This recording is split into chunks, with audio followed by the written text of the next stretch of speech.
여러분 조금 전에 마감된 미국의 증시 와 쭉쭉쭉쭉 빠졌습니다.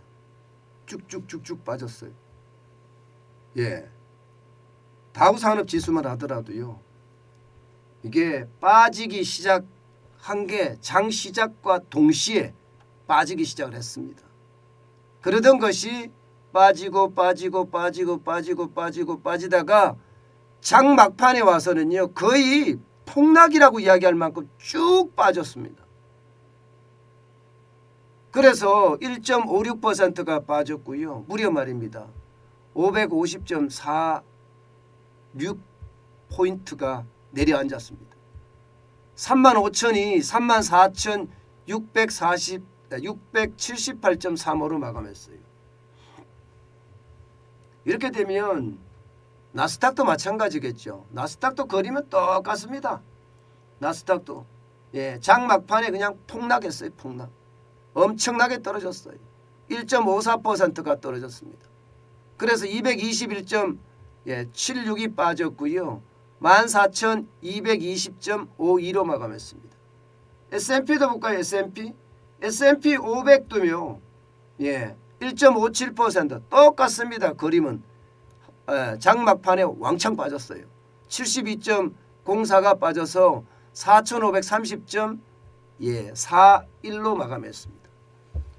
자, 이렇게까지 미국 주식이 빠지는 것, 뭐 근래에는 참 이렇게 빠지는 경우가 잘 없었습니다. 이 와중에도 미국 주식은 그야말로 나홀로 쭉쭉쭉 성장한다 이렇게 생각할 정도로 좋았거든요. 그런데 이렇게까지 쭉 빠지리라고는 진짜 아무도 생각 못했다 이렇게 이야기합니다. 자, 이렇게 빠진 것 아무도 생각 못했다는 아마 그럴 수 있을 거예요. 왜냐하면 장 막판이 이만큼 빠졌기 때문에. 일반적으로는요.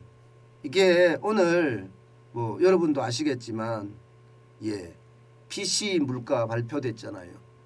또 PC 물가가 1983년 이후로 최고치가 나왔어요. 이게 PC 물가는요. 이 개인 소비 지출 지수인데 이게 그만큼 많이 올랐다는 거예요. 미국 중앙은행이 가장 신뢰하는 지수가 이거거든요. 그런데 이게 6.4까지 올랐습니다. 6.4까지. 소비자 물가 지수는 이게 7.9였잖아요. 그죠? 7.9였던 것이 PC 물가 지수는 6.4까지 올랐으니까 또 올랐네. 그래서 거기에 대한 어떤 공포감을 가지고 있었습니다. 그래서 시장이 지지부진했어요. 시작과 동시에 지지부진한 것도 그겁니다. 시작과 동시에 나스닥 종합도 그렇고 S&P 500도 그렇고 시작과 동시에 지지부진한 게 그거였습니다. 그만큼 말입니다. 시장 자체가 이게 그냥 인플레이션 공포가 있구나. 금리 인상을 빨리 하겠구나. 이런 생각을 했는데 장 막판 8분 놔두고 8분의 공포가 어마어마하게 커진 거예요. 여기에 무슨 일이 있었을까요? 여기에 무슨 일이 있었을까요 도대체? 여기에는요 여러분 장 막판에 이렇게 마구마구 빠진 것은요 뭐 쉽게 보면 말입니다. 아마 장단기 금리 역전에 대한 공포가 훅 불어친 거예요. 우리나라 시간으로 새벽 5시 3분 기준이에요. 미국 증시 마감 3분 후입니다. 미국의 2년물 국채금리하고요 10년물 국채금리의 스프레드 격차가 0.03으로 0.01 죄송합니다. 0.013으로 0.017이나 축소됐습니다.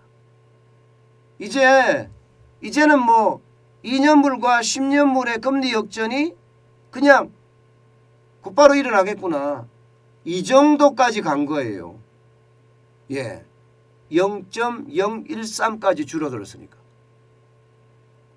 이게 이제 시장이 그동안은 이게 3년물이 5년물을 금리를 역전했어. 일반적으로 제가 말씀드린 금리라는 게 돈을 오래 묻어 놓으면 금리를 많이 주는 게 정상인데 앞으로 계속 경기가 나빠질 거라고 예상을 하면 나중에 건 금리가 더 적게 줘요.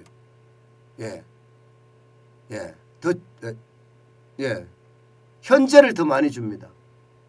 일반적으로는 돈을 짧게 맡기면 금리가 싸고 길게 맡기면 금리가 큰데 그 반대가 됐다는 거예요. 짧게 맡겼는데 금리가 좋고 길게 맡겼는데 금리가 나쁘다는 이야기예요. 지금 그런 일이 일어났다는 이야기입니다.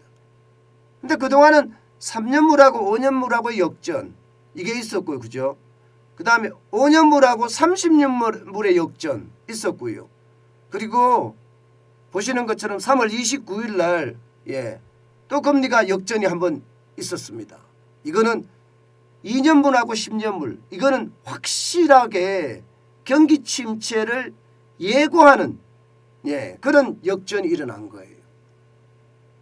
그런데 역전이 일어났다가 다시 돌아가고 일어났다가 다시 돌아갔습니다만은 이제는 이 금리 차이를 그냥 줄여버린 거예요. 이제 계속 줄여버리고 다가오는 거죠. 스프레드라는 게 그만큼 금리 차를 줄여간다는 건데 그게 0.013까지 줄어들었다는 것은 결국 말입니다. 빠르면 1년 안에도 경기 침체가 올 수 있다는 겁니다. 경기 침체가. 근데 여기에서 우리가 많이 생각을 해봐야 될 게 지금도 사실상 실물 경제는 위기라고 이야기하잖아요. 그죠? 주식시장이나 부동산 시장은 가격이 거품이 많아서 엄청 잘 나가지만 실제 실물 경제에서는 돈을 제대로 못 벌고 있잖아요. 그죠? 그게 현실이고 게다가 물가는 물가대로 높아서 사실상 돈은 못 벌고 물가는 높으니까 스태그플레이션의 우려가 전 세계적으로 다 상존해 있거든요. 우리나라도 마찬가지고 그런 상황에서 말입니다. 이게 경기가 침체가 된다. 그러면 이게 여러분 지금도 침체인데 실물을 봐서는 여기서 더 침체된다면 위기로 간다는 뜻인가요? 위기로? 그럴 수도 있습니다. 이게 굉장히 중요한 이야기예요. 지금 당장은 말입니다. 지금 당장은 그냥 장단기 금리가 역전한다. 이 정도만 지금 판단하고 있지만 결국 말입니다. 결국 장기적으로 봤을 때는 이게 안 그래도 지금 실물이 침체 상태이기 때문에 여기에 침체를 한 번 더 주는 거니까 위기가 될 가능성 굉장히 크다. 이렇게 읽고 있습니다. 그만큼 지금 시장에 대한 위험도 굉장히 크다는 거예요. 물론 장단기 금리의 역전은요. 미국의 금리 인상에 대한 어떤 빅스텝을 5월 4일부터 시작을 한다고 하잖아요. 그런 영향도 있고 또 러시아하고 서방이 또 충돌하는 그런 모양새도 있습니다. 우크라이나 사태가 해결이 안 되고 오히려 더 미궁으로 빠지는 그런 모양새도 있고요. 여기에 오페크라고 하는 석유 수출국 기구들 있잖아요. 여기서 정산을 좀 해주면 되는데 석유 정산 없다. 이렇게 이야기하니까 아마 시장에 미친 영향이 굉장히 큰데 그런 모든 것들이 집약돼서 저는 장단기 금리 역전의 공포로 오히려 몰린 것은 아닌가 그런 생각을 다시 한번 해봅니다. 그만큼 시장은요 굉장히 빠르게 변하고 있고 그 변화 속에서 말입니다. 발작이 일어날까 솔직히 두려워요. 지금 미국의 경제가 어떻게 되는지에 따라서 세계 경제가 어떻게 달라질 것인가 그것은 분명히 보이거든요. 그런데 미국에서 이렇게 점점 좋지 않는 자꾸 지표들이 나타나기 시작하면 상황은 더 좋지 않은 그런 것으로 반전되지 않을까 그런 생각 저는 해봅니다. 어쨌든 여러분 오늘 여러분 투자는 굉장히 조심조심 하셔야 될 것 같습니다.